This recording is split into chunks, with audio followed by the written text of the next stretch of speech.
students, how are you? Welcome to SVS English classes. We are here to start part 2, The Sound of Music. The Sound of Music, संगीत की आवाज़, संगीत की ध्वनि में पहला पार्ट जो था इवलिन ग्लैनी के बारे में था और ये part 2 the shehnai of Bismillah Khan, Bismillah Khan की शहनाई के बारे में है। ठीक है स्टूडेंट्स, तो इस लेसन में क्या होता है, ये लेसन उस्ताद बिस्मिल्लाह खां के बारे में है। वह भारत के प्रसिद्ध शहनाई वादक हैं। वह एक किंवदंती हैं क्योंकि उन्होंने कुछ ऐसा किया जिसका ऐतिहासिक महत्व है। उन्होंने 15 अगस्त 1947 स्वतंत्रता दिवस के दिन शहनाई बजाई थी। लाल किले पर पंडित जवाहरलाल नेहरू के भाषण से पहले बिस्मिल्लाह खां ने कुछ शुभ संकेत देने के लिए शहनाई बजाई और पूरे देश में कुछ शुभ होने वाला है इसलिए शहनाई बजाई। भारत स्वतंत्र होने वाला था, उसके बारे में, उसकी खुशी के बारे में बिस्मिल्लाह खां ने शहनाई बजाई और इस प्रकार उस मौके पर, उस अवसर पर बिस्मिल्लाह खां ने शहनाई बजाई और इसलिए वह एक किंवदंती है, एक कथा है। इससे आगे हम पढ़ते हैं उसके बारे में। Emperor Aurangzeb banned the playing of a musical instrument called pungi in the royal residence, for it had a shrill, unpleasant sound. लेखक कहता है कि एम्परर मीन्स बादशाह औरंगजेब ने इन द रॉयल रेजिडेंस, शाही निवास में या महल में, पुंगी नामक संगीत वाद्य यंत्र के बजाने पर, बैंड मीन्स प्रतिबंध लगा दिया था, रोक लगा दी थी। बैंड मीन्स रोक लगा दी या प्रतिबंध लगा दिया था। द प्लेइंग बजाने पर, ऑफ ए म्यूजिकल इंस्ट्रूमेंट संगीत वाद्य यंत्र, कॉल्ड पुंगी, पुंगी नाम के, इन द रॉयल रेजिडेंस शाही निवास पर। फॉर क्यों लगाया था, फॉर क्योंकि, प्रतिबंध क्यों लगाया था, फॉर क्योंकि it had a shrill, shrill means तीखी, तेज, अनप्लीजेंट अप्रिय, साउंड मीन्स आवाज, क्योंकि इसकी तीखी या तेज अप्रिय आवाज थी। पुंगी की तीखी और अप्रिय आवाज थी, खूब शोर मचाती थी, इसीलिए बादशाह औरंगजेब ने शाही निवास पर इस संगीत वाद्य यंत्र पुंगी को बजाने से रोक दिया था या प्रतिबंधित कर दिया था। पुंगी became the generic name for reeded noise makers. Noise makers कहते हैं शोर मचाने वाले वाद्य यंत्र। रीडेड मीन्स रीडेड, नरकुल, जिसे हम टाट बोलते हैं, नरकुल। जेनरिक नेम मीन्स जातिगत नाम। पुंगी, लेखक कहता है कि नरकुल से बनाए गए या तैयार किए गए सभी शोर मचाने वाले वाद्य यंत्रों को जातिगत नाम से, पुंगी के जातिगत नाम से जाना गया या पुंगी जातिगत नाम दिया गया। ये जितने भी शोर मचाने वाले वाद्य यंत्र नरकुल से बनाए गए थे उनको पुंगी जातिगत नाम दिया गया या पुंगी जातिगत नाम से जाने गए। जितने भी यंत्र बने नरकुल से, चाहे वो किसी प्रकार का हो, उन सब यंत्रों को पुंगी के नाम से जाना गया। Few had thought that it would one day be revived. Few means बहुत ही कम लोगों ने, thought सोचा, that कि it would one day means एक दिन, would be revived, revive means होता है पुनर्जीवित होना। बहुत ही कम लोगों ने सोचा, बहुत ही थोड़े लोगों ने ये सोचा था कि एक दिन इसको पुनर्जीवित किया जाएगा। किसको पुनर्जीवित किया जाएगा? पुंगी को। ऐसा बहुत ही कम लोगों ने सोचा था, मुश्किल से किसी ने सोचा था कि इस पुंगी नाम के वाद्य यंत्र को एक दिन पुनर्जीवित भी किया जाएगा। ऐसा बहुत ही कम लोगों ने सोचा था।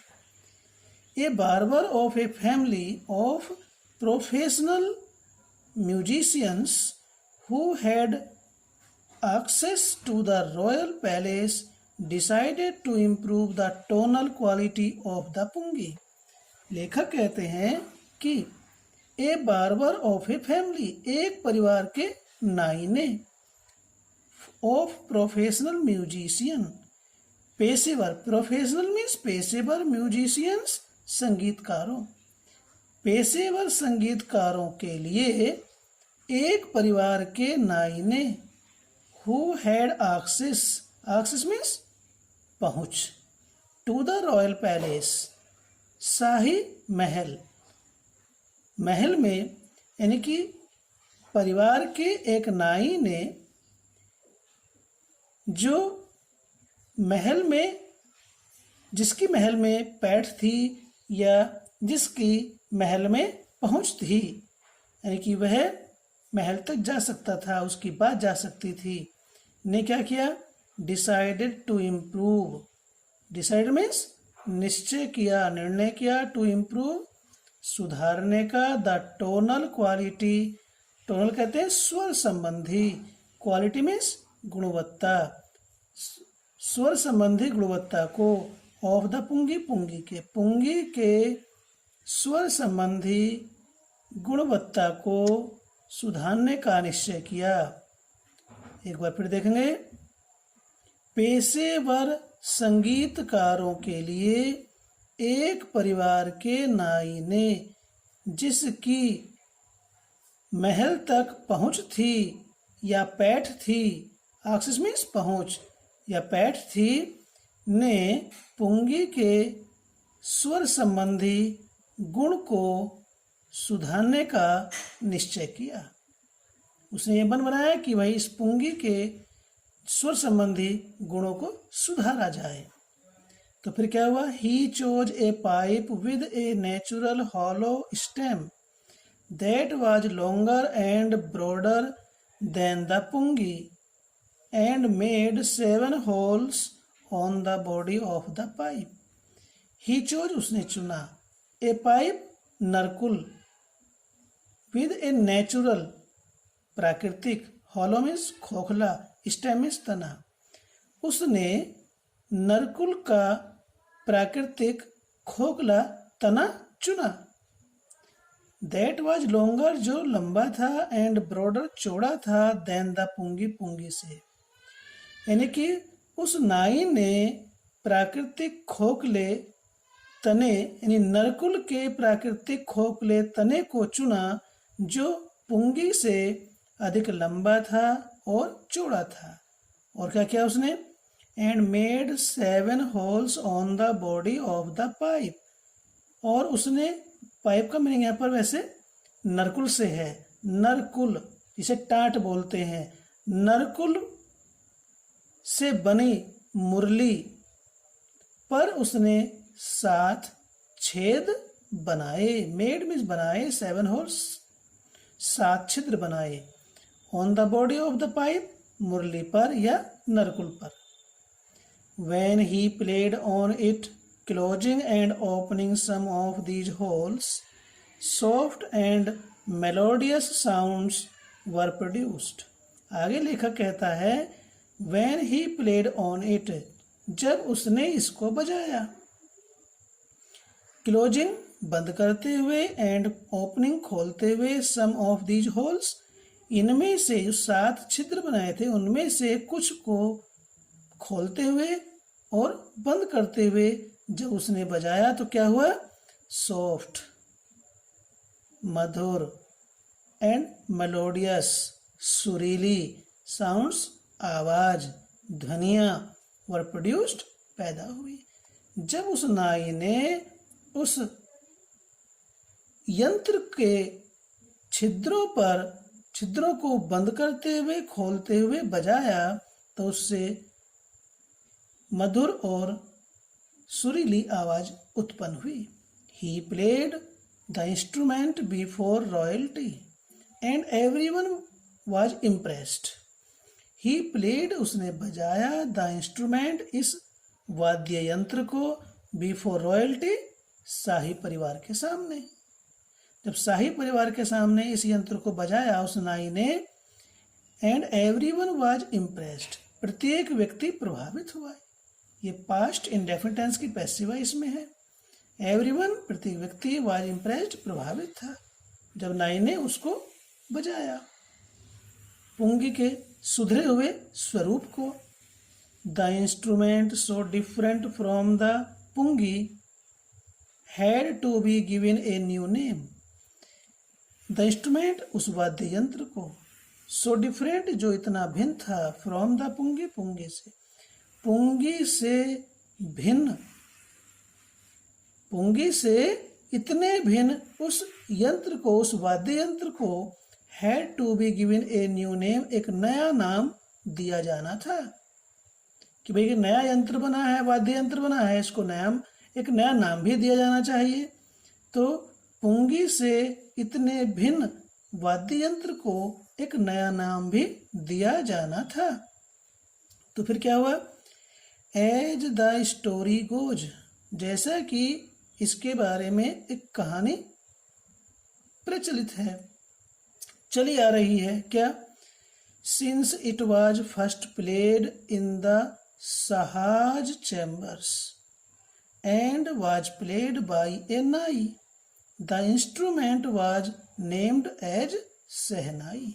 लेखक कहता है कि जैसा कि कहानी प्रचलित है इसके बारे में सहनाई के, तो सिंस चूंकि इट वाज फर्स्ट प्लेड, इसको प्रथम बार बजाया गया, इन सहाज चैम्बर्स, सहा के कक्ष में इसको प्रथम बार बजाया गया, एंड वाज प्लेड बाय ए नाई, और उसे नाई के द्वारा बजाया गया. सहा के कक्ष में उसे प्रथम बार बजाया गया और नाई के द्वारा बजाया गया, तो इसलिए the instrument was named the shehnai, इसलिए उस वाद्य यंत्र का नाम सहनाई रखा गया. सह ये हो गया और नाई, सह के कक्ष में बजाया गया और नाई ने बजाया, तो दोनों शब्दों को मिलाकर के बना दिया गया सहनाई. यदि कोई किसी से पूछे लगा इसका नाम सहनाई क्यों पड़ा, तो शायद कोई ही बता पाएगा. अब हमने यहाँ पढ़ा है तो इस बात की हमें जानकारी होती है कि पुंगी के सुधरे हुए स्वरूप को जब सहा के कक्ष में बजाया गया और नाई ने उसको बजाया, तो फिर इस यंत्र का नाम सहनाई रख दिया गया. आगे क्या होता है देखते हैं नेक्स्ट पेज पर. देखिए यहाँ पर ये 2 चित्र हैं, ये पुंगी है और ये सहनाई है. इसका ये सुधरा हुआ रूप है. इसकी बहुत तेज आवाज आती थी, तीखी और अप्रिय आवाज थी, लेकिन इसकी मधुर, सुप्रिय, सुरीली आवाज आती है.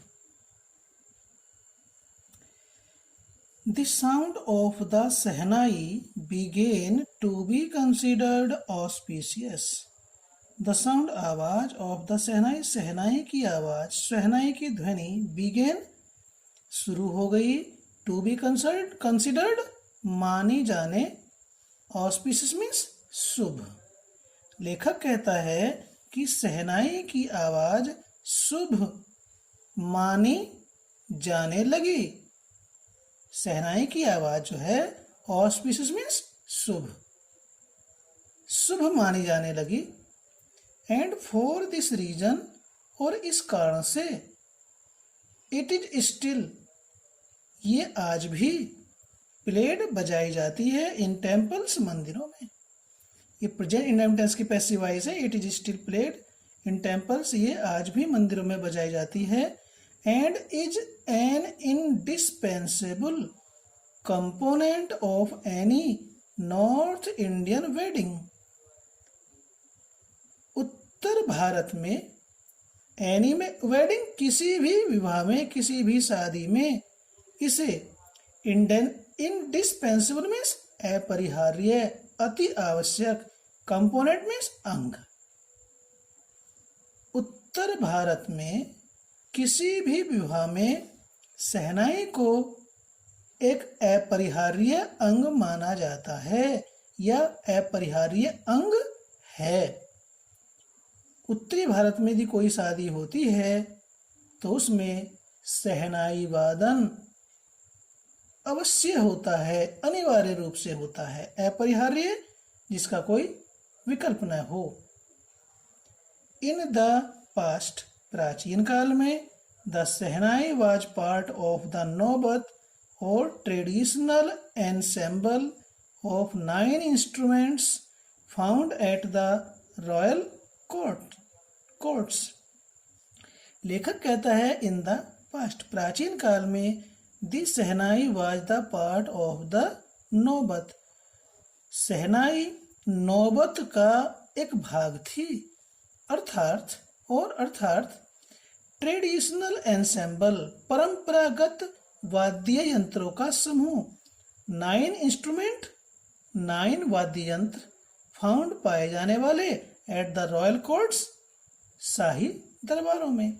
शाही दरबारों में पाए जाने वाले 9 वाद्य यंत्रों के परंपरागत समूह में शहनाई एक भाग थी, एक अंग थी। यानी कि जितने भी शाही दरबारों में 9 वाद्य यंत्रों को चुना गया और उनमें जो शहनाई है वो एक उनमें से थी। ट्रेडिशनल एंसेम्बल कहते हैं परंपरागत संगीत यंत्रों का समूह।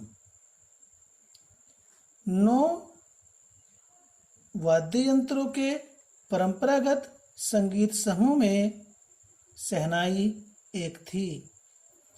टिल रिसेंटली, आज भी, इट वाज यूज्ड, इसके प्रयोग किया गया, आज तक प्रयोग किया गया, only in temples and weddings, इसको आज तक केवल मंदिरों में एंड वेडिंग्स और विवाहों में प्रयोग किया गया। ये पास्ट टाइम टेंस की पैसिव वॉइस है। The credit for bringing this instrument on to the classical stage goes to Ustad Bismillah खां। यानी कि शहनाई को मंदिरों में, विवाहों में आज तक बजाया गया, तो जो इसका श्रेय है, द क्रेडिट मीन्स श्रेय, फॉर ब्रिंगिंग लाने का, दिस इंस्ट्रूमेंट इस यंत्र को, इस वाद्य यंत्र को, ऑन द क्लासिकल स्टेज शास्त्रीय संगीत मंच पर, गोज टू जाता है उस्ताद बिस्मिल्लाह खां को। इस यंत्र को शास्त्रीय संगीत मंच पर लाने का श्रेय उस्ताद बिस्मिल्लाह खां को जाता है या उस्ताद बिस्मिल्लाह खां को दिया जाता है। यानी कि वो पुंगी जिसे पसंद नहीं किया जाता था, प्रतिबंधित कर दिया गया था, एक नाई ने उसका संशोधन किया और शहनाई बनाई और ये इतनी लोकप्रिय हुई कि मंदिरों में, विवाहों में इसको बजाया जाता और इसका श्रेय उस्ताद बिस्मिल्लाह खां को जाता है, जो इस यंत्र को शास्त्रीय संगीत मंच पर भी प्रथम स्थान दिलाया, जिसका श्रेय उस्ताद बिस्मिल्लाह खां को जाता है। इससे आगे इसकी वीडियो है, ठीक है, वो आपको उपलब्ध कराएंगे।